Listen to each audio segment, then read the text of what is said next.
आप कोई भी कर्म कर रहे हो उसमें शिक्षा का बहुत बड़ा महत्व है। चाहे आप जैसे आज की जो घटना है उसमें एक लड़का राजमिस्त्री है और एक लड़का जो है वो जूता चप्पल की दुकान भी करता है। तो शिक्षा बहुत जरूरी है। किसी भी विभाग में रह रहे हो, अगर आपको शिक्षा का ज्ञान नहीं है तो आप कोई भी कार्य जो है सुगमता पूर्वक नहीं कर पाएंगे, और करेंगे तो जरूर जरूर कोई न कोई गलतियां करेंगे, फंसेंगे। तो शिक्षा होना बहुत जरूरी है। तो शिक्षा इसलिए मैं कह रहा हूं कि आज की जो घटना है वो कानपुर की है। उत्तर प्रदेश में जगह पड़ती है कानपुर, और कानपुर में एक जगह पड़ती है बिल्लौर। बिल्लौर में जो एक गांव पड़ता है वो उस गांव का नाम होता है मकनपुर। घटनाक्रम जो है, घटना 5 मार्च की होती है। इस मकनपुर गांव के जो निवासी हैं उनका नाम जो है नजीर अनवर हुआ करता है। उनका जो है 13 साल का बेटा, जो शहरी का टाइम होता है उस टाइम से जो है करीब करीब आधा घंटा पूर्व जो है जिम के लिए जाता है। और वो अपने पिता से कहता है, पिताजी भी कहते बेटा जल्दी जाइए और जल्दी आइए, और जिम का टाइम हुआ। पहले वो सुबह जाता था, और जब से ये महीना रमजान का लगा है, ये रमजान का महीना पवित्र महीना है, इसमें लोग जो है गुनाह से बचते हैं, और जो उन्होंने पूरी साल गुनाह किए हैं उन गुनाहों की माफी मांगते हैं, और कहते हैं भाई जो भी मुझ पे गुनाह हुआ है उसको अल्लाह पाक मुझे माफ करना, और आगे जो है वो रास्ता हमें दिखाना जो कि हम सही रास्ते पर चल सकें। ये जो है नमाज में और महीने में वो फरमाते अदा करते हैं। तो वो लड़का जो है जिसका लड़का जो उनका जो है नाम खुर्शीद हुआ करता है, उसकी उम्र 13 साल है। वो लड़का जो है शाम को जिम के लिए जाता है। उसके पापा जो हैं वो प्लाटिंग का काम करते हैं, पैसे वाली पार्टी है। कुल मिला के इनके परिवार में 13 संतानें हैं, उसमें सबसे छोटा जो है 13 वर्षीय खुर्शीद जिम को जाता है। चूंकि परिवार पैसे वाला है तो 50 रुपया पर डे उसको डाइट के लिए उनके पिता देते हैं, बॉडी बनाइए और जिम करिए। तो लड़का जाता है। रास्ते में जो है उनके जो दोस्त हैं और उनके 2 दोस्त मिल जाते हैं, और जो दोस्त हैं एक का नाम हुसैनी होता है और दूसरे का नाम जो है अज्जू होता है, अनवर हुसैनी और अज्जू। ये दोनों लड़के जो हैं उसको ये कहते हैं कि हमने जो है एक कारगल बुलाई है, चलो वहां चलना है। तो वो लड़का मना करता है। चूंकि दोस्त थे और ये जो दोनों थे छात्र थे, इनके मन में कुछ गंदे विचार थे, तो जो वो आगे हम कहानी में बताएंगे, उनको जो है उस लड़के को अपने साथ ले जाते हैं। तो दोस्तों जो लड़का साथ गया उसके साथ उन्होंने क्या बर्बरता की, क्या किया, ये सब जानने के लिए हमारे चैनल में लगातार बने रहिए। और जो चैनल में नए जुड़े हैं वो उस चैनल क्राइम डायरी 9 को सब्सक्राइब अवश्य कर लें। तो कहानी शुरू करते हैं। तो उस लड़के को 13 वर्षीय लड़के को जो है ये एक जगह जो है सुनसान जगह, झाड़ी है, वहां उधर ले जाते हैं। और जब उसको ले जाते हैं इनके हाथ में एक सरिया होता है और एक जो है रस्सी भी होती है। तो जब वहां पहुंचते हैं तो ये लड़का कहता है, 13 वर्षीय नाबालिग बेटा है, तो वो ये कहता है कि यार हुसैनी एक बात समझ में नहीं आ रही हमारे कि ये रस्सी और सरिया ये इसका क्या खेल है। तो बोलो यार परेशान हो, हम तुम तो दोस्त हैं, वो वहां चल के सब पता चल जाएगा। जब जो शमशान वो जो है जो झाड़ी टाइप जगह है और सब एकांतवास है, वहां पर जो पहुंच जाते हैं तो उसके जो है वो पैर बांध देते हैं, हाथ बांध देते हैं। अब हाथ पैर बांधे जाते, वो चीखता चिल्लाता है, तो वो जो है उसके कपड़े मुंह में जो है उसके में कपड़ा ठूस देते हैं। अब ये दोनों जो है उसके साथ, उस बेटे के साथ जो है अमानवीय कृत्य करते हैं।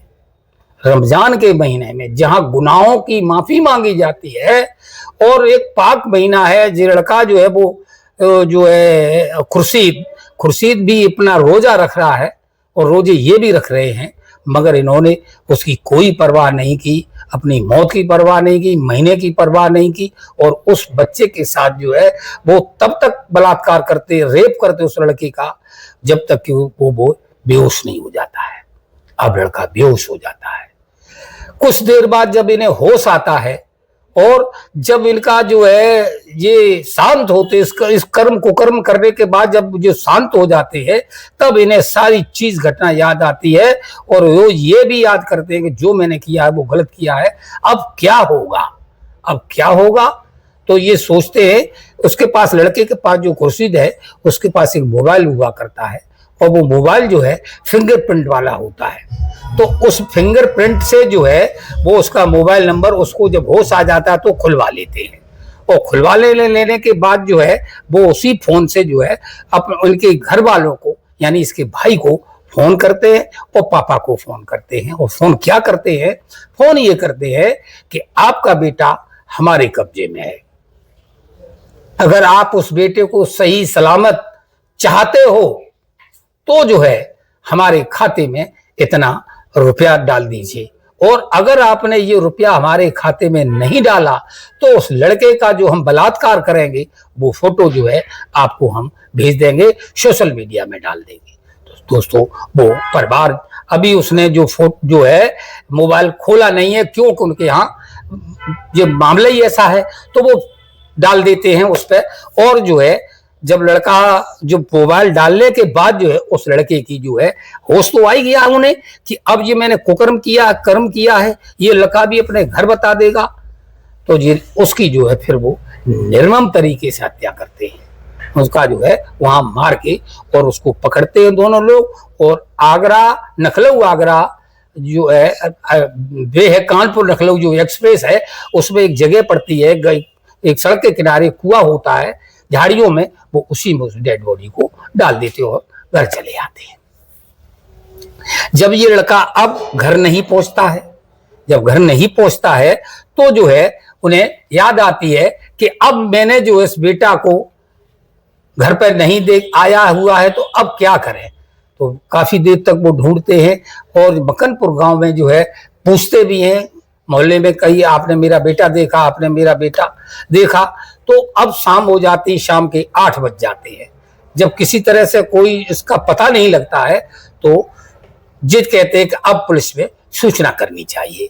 तो दोस्तों ये जाते हैं और बिल्लौर में जाकर के एक FIR दर्ज कराते गुमशुदगी की। तो पुलिस भी पहले जैसे अमूमन में काम होता है वहां भी पुलिस बहुत ज्यादा ध्यान नहीं देती है, कहती लड़का है कहीं चला गया होगा, आ जाएगा, कोई खास बात नहीं है। और चूंकि उनको पूछा जाता है तो वो 13वीं संतान भी बता देते हैं। तो पुलिस भी कुछ और हिसाब से इस मैटर को लेती है, बहुत बड़ी एक्शन नहीं करती है। लेकिन इन लोगों को बड़ी चिंता है और वो ढूंढते ही रहते लगातार। जब रात भर ढूंढा नहीं मिला, सुबह फिर ढूंढा जाता है। तो कुछ लोग उधर जो गए हुए थे तो उनको जो है एक कुएं में जब उन्होंने झांक के देखा तो कुछ उन्हें आहट मालूम पड़ी, इसमें लगा कि कोई चीज पड़ी हुई है। तो वहां पर वो लोग फोन करते हैं इनके पापा को, अनवर को, और कहते हैं कि भाई यहाँ कुछ डेड बॉडी पड़ी हुई है, देखो आपका लड़का गायब है, हो न हो वही हो। तो जो है वो आते हैं और वो देखते हैं, और जब देखते हैं तो अंधेरा है उसमें, तो कपड़े की वजह से वो थोड़ा सा पहचान भी करते, शंका भी करते हैं कि ये खुर्शीद ही लगता है। तो पुलिस को 112 नंबर पुलिस को सूचना दी जाती है। पुलिस आ जाती है तो फिर और पुलिस आ जाती है, ज्यादा पुलिस के जो है जो गुमशुदगी थी तो दरोगा जी भी, इंस्पेक्टर होते वो भी पहुंच जाते हैं, 112 पुलिस पहुंच जाती है और फोरेंसिक टीम भी आ जाती है। अब रस्सी के द्वारा कुछ जवानों को वहां उतारा जाता है, उस डेड बॉडी को बांधा जाता है और रस्सी के द्वारा फिर वो डेड बॉडी को खींचा जाता है, बाहर निकाल लिया जाता है। अब देखते हैं वहां पर जिनके परिवार वालों ने जब देखा तो करोड़ किन्नन पड़ जाता है, रोने चिल्लाने लगते हैं। तो और जो उस बच्चे की जो है डेड बॉडी को जो है पंचनामा बना के जो है पोस्टमार्टम के लिए भेज दिया जाता है। जब पोस्टमार्टम रिपोर्ट जब आती है तो पोस्टमार्टम रिपोर्ट आने के बाद जो लोग उस पोस्टमार्टम रिपोर्ट के बारे में जानते हैं तो पूरे क्षेत्र में एक माहौल जो है एक मतलब बहुत ही घिनौने जो जिन्होंने कृत्य किया उसके प्रति नफरत की भावना फैल जाती है कि जो भी किया जो गलत किया। तो उसमें रेप की पुष्टि होती है और इसके साथ साथ जो लड़के को जो है मारा गया था उसमें लड़के के शरीर पर 42 घाव निकलते हैं, जो सरिया से, पेचकस से या किसी वस्तु से उसके शरीर को 42 बार जगह जगह पर कूचा गया था। तो बड़ा एक जो नाटक सा हुआ है। अब कहानी आगे का, जब वो बच्चे को ढूंढ रहे होते हैं तो जिस लड़के ने अपराध किया है वो भी ढुलवा रहा है इन्हीं के साथ आकर के, और उनके पापा से, उनके भाई से कहता है कि आप ढूंढ जरूर रहे हो, अरे भाई जिसने अपहरण किया है शायद पैसे के लिए अपहरण किया हो, पकड़ के कर ली हो, तो अपना मोबाइल चेक करिए, उनका कोई शायद मैसेज आया हो।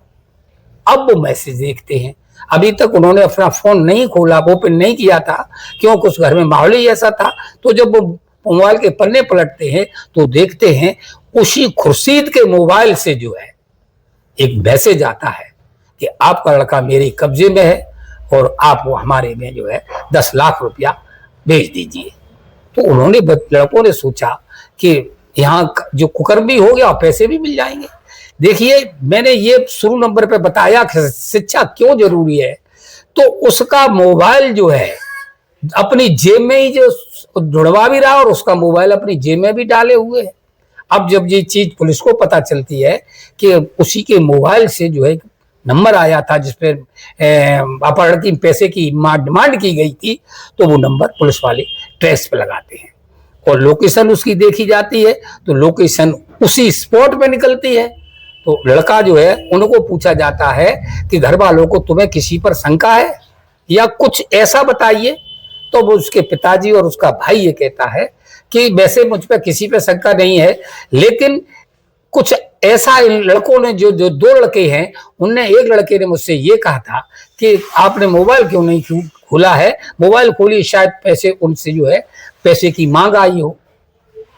उसी आधार पर जो है पुलिस उनको जो डाउट करती है और डाउट करने के बाद उस लड़का को गिरफ्तार कर लेती है। जब गिरफ्तार कर लेती है, पूछताछ की जाती है, जेब में हाथ डाला जाता है, तो दोस्तों उसी बच्चे खुर्शीद का जो मोबाइल है अपनी जेब में रखी हुआ होता है। क्यों? जब इन्होंने मैसेज का जवाब दिया तो वो, उन्होंने भी मोबाइल नहीं खोल पाया। मोबाइल इसलिए नहीं खोल पाया कि वो फिंगरप्रिंट से चलता था, तो यहां से जो जवाब दिए गए थे वो भी उनको नहीं खोल पाए। और एक ही बार उसने जवाब दिया था, मेरे पास पैसे भेज दीजिए, उसके बाद उस मोबाइल का उपयोग नहीं हुआ था, लेकिन वो साथ रखे था। तो उसी मोबाइल के द्वारा जो है उसको, बच्चे को ट्रेस किया जाता है और उसको पकड़ लिया जाता है।